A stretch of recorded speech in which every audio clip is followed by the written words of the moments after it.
Bonjour à tous, aujourd'hui on va faire les questions et réponses sur je récupère mon ex.com. C'est ma section préférée, c'est mes vidéos préférées, ça fait quelques semaines que j'ai commencé ça.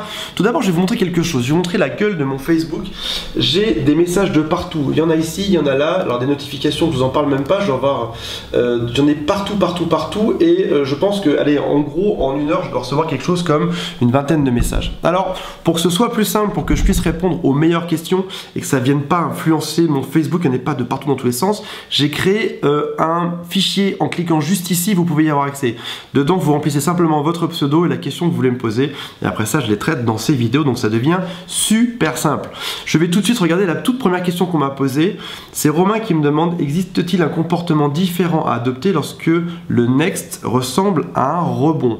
Alors, déjà, je vais vous dire quelque chose. Il y a très souvent un next dans l'équation, c'est-à-dire la personne qui vient juste après. Peut-être que votre couple a descendu ces derniers temps et puis qu'à la fin, ça s'est un peu écroulé à cause de quelqu'un d'autre. Ou alors peut-être même que ça s'est écroulé puis bizarrement, au bout de quelques jours, il y a eu quelqu'un d'autre dans la vie de votre ex. Comment ça se fait? C'est très simple, ça s'appelle des relations mouchoirs, des relations pansements, des relations rebonds. En tout cas, c'est ce qui vient juste après une rupture amoureuse. Généralement, ça dure pas très longtemps, ça dure quelque chose comme, allez, entre 1 mois et 2 mois. Après ça, l'autre réalise que c'était pas la bonne chose de se mettre en couple aussi vite et puis ils cassent ensemble. Alors pour revenir à la question de Romain, existe-t-il un comportement différemment adopté?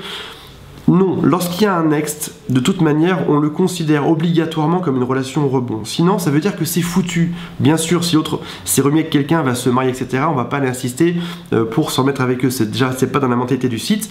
Et puis en plus, ce serait, est-ce que vous, si vous voulez vraiment le bien de votre ex, est-ce que vous allez venir vous interposer sur son prochain mariage, etc. Non.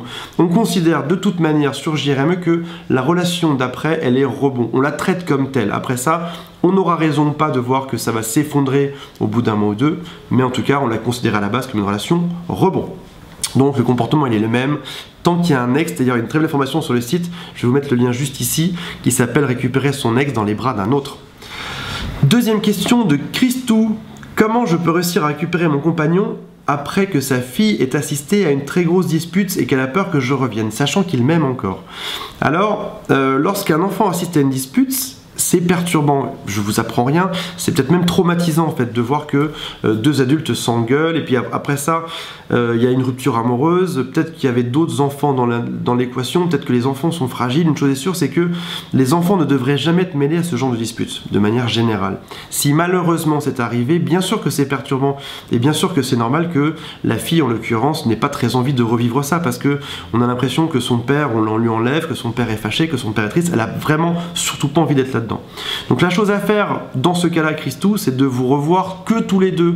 Peut-être que sa fille, elle peut aller voir une nounou pendant une soirée, peut-être que vous pouvez vous voir lorsque, je sais pas, sa fille est dans la garde de l'ex-mère.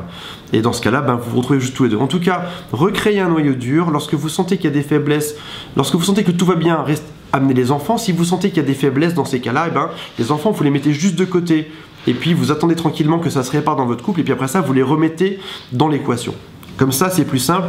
Les enfants, quel que soit leur âge, ne devraient jamais être mêlés aux histoires des adultes. Prochaine question.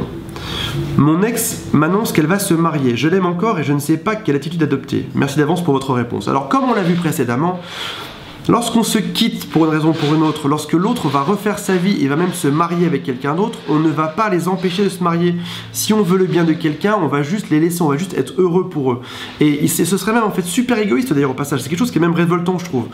C'est super égoïste de se dire: ils ne doivent pas se marier ensemble, il doit se marier avec moi. Non, bien sûr, on les laisse faire. S'ils sont heureux comme ça, tant mieux quoi, tant mieux pour eux, bravo. Et nous, on va se retrouver quelqu'un d'autre. Mais en tout cas, on n'est pas suffisamment égoïste au point de se dire: c'est avec moi et moi seul que cette personne doit se marier.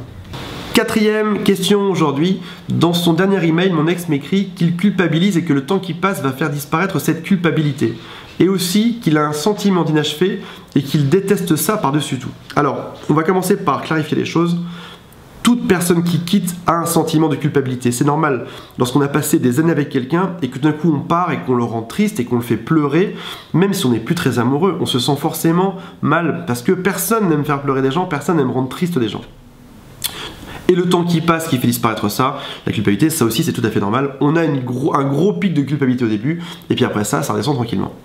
Mais la deuxième phrase est importante. Il a un sentiment d'inachevé, et il dit qu'il déteste ça par-dessus tout. Ça veut dire en gros qu'il t'explique, AM, alors je sais pas si c'est un garçon ou une fille, mais en tout cas il t'explique que il a l'impression que le couple n'est pas allé jusque là où ça devrait aller. En gros, vous avez une relation, vous vous êtes quittés pour une raison ou pour une autre, et il pense que vous avez encore des choses à faire ensemble. Donc ça veut dire en gros, recontacte-moi vite, bats-toi un peu et on va se remettre ensemble. Donc ça veut dire qu'il faut impérativement y aller. Il met même du coup, si on remet la première phrase de ce message en rapport avec ça, il dit même que le temps va faire disparaître cette culpabilité. Donc en gros, il dit dépêche-toi vite, faisons quelque chose ensemble avant que le temps n'efface tout ça et que cette rupture soit vraiment définitive. Donc là, dans ce cas-là, qu'est-ce qu'on fait? On fonce, on y va, on recontacte et puis probablement que ce sera pas très simple parce qu'a priori vous êtes toujours pas ensemble, donc probablement qu'il y a des choses à régler, mais en tout cas, c'est très bon signe. Voilà, vous avez le lien pour me laisser vos prochaines questions pour la prochaine vidéo. Je vous dis à très bientôt, on ne lâche rien, on est des pitbulls et bon courage pour votre conquête amoureuse. Salut à tous. Si vous aimez ces vidéos de questions-réponses, si vous aimez ma chaîne, si vous aimez que je vous donne encore d'autres conseils pour sauver votre couple, cliquez sur je m'abonne, c'est juste ici. Vous êtes quasiment 6000 à vous être abonnés. Il y a eu plus de 3 millions de vues la semaine dernière sur la chaîne YouTube, donc c'est juste gigantesque. Je ferai un événement d'ailleurs pour tous vous remercier d'ici peu et peut-être un petit défi, quelque chose d'un peu rigolo. Et en tout cas, je vous remercie tous, abonnez-vous et je vous dis à très bientôt pour une prochaine vidéo. Salut à tous.